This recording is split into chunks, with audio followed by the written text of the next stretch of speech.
You can call me Mystic Mike because I predict these things. Jose Delgado takes on Connor, the Controller Matthews, this Saturday on the UFC Fight Night Rodrigues versus Cannonier main card.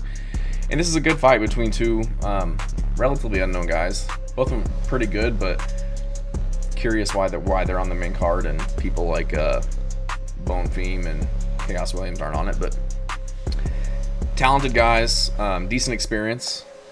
Jose Delgado, 26 years old. He's 5'11 with a 73-inch reach, so he's going to have a very big, wiry frame for this division, for the 145-pound division. Just very tall and lanky, which serves him well for his style, which is primarily striking. Fights out of the MMA Lab, very good gym out of Arizona.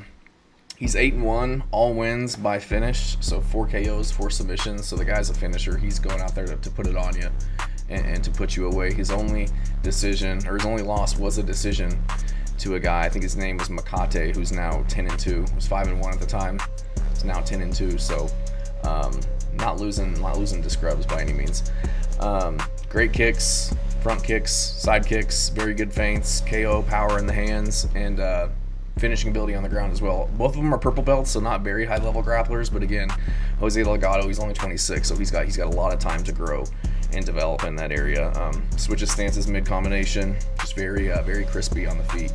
Looks really put together with his striking. So his fight on Dana White's Contender Series against Ernie Juarez, who was undefeated at the time, 8-0, knockout, knee to the head in round 2. So that was back in August. So had a little bit of time off, but has fought relatively recently. Connor Matthews, he is 32. He's 5'8", 71-inch reach, so he's going to have 3-inch height and height disadvantage and 2-inch reach disadvantage.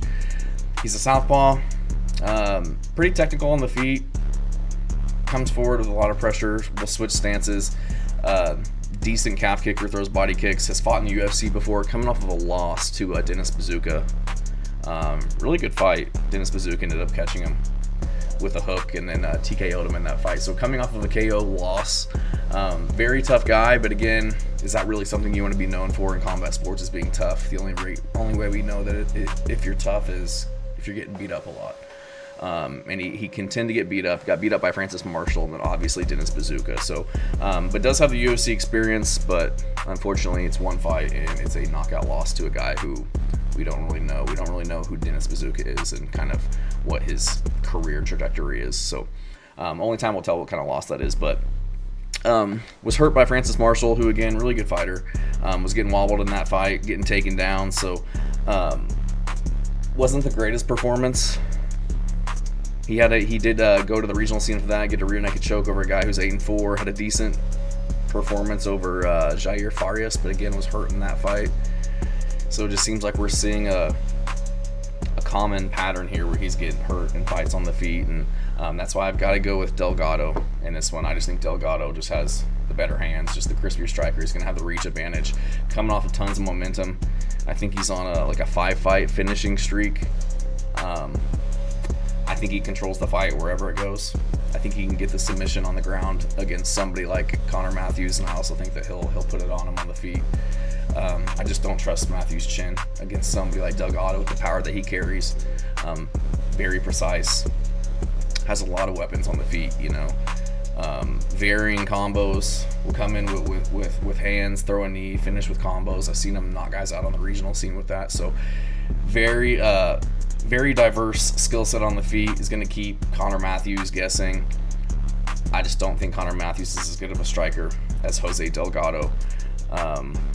Like I said, they're both purple belts in jiu-jitsu, but Delgado's shown a better ability to finish and to get into those better grappling positions if it does hit the ground. I can see Matthews shooting takedowns when he's suffering on the feet, but I think Delgado will be able to keep it on the feet and beat him up there and win this one by KO, TKO, probably round 1. Round 2, but Jose Delgado, just a nasty finisher. Connor Matthews is just way too 50-50 for me. Last fought in March, coming off of a KO loss. Before that was a decision win. I just don't trust his skill set against Jose Delgado. I feel like whenever he kind of takes a step up in competition against somebody like Francis Marshall or Dennis Bazooka, he's getting fraud checked and beat up badly or put away. So I think Jose Delgado has a lot of potential in the UFC. Very young, only 26. He's going to be developing much more rapidly than Conor Matthews, who, you know, he's 32 years old. Been fighting since 2011. Been an amateur since 2011, didn't go pro till 2019. So I got to go with Jose Delgado in this one. Younger dude, more finishing potential, tons of momentum. Only been doing this for not even 3 years as a pro, and already 8-1 with 8 finishes. So can't imagine he loses this one. The odds probably pretty in his favor. Minus 230 for Jose Delgado, so not terrible odds against Conor Matthews. But I do think he gets this one done.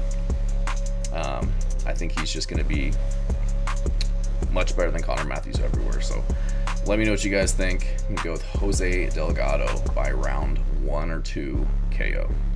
Thanks.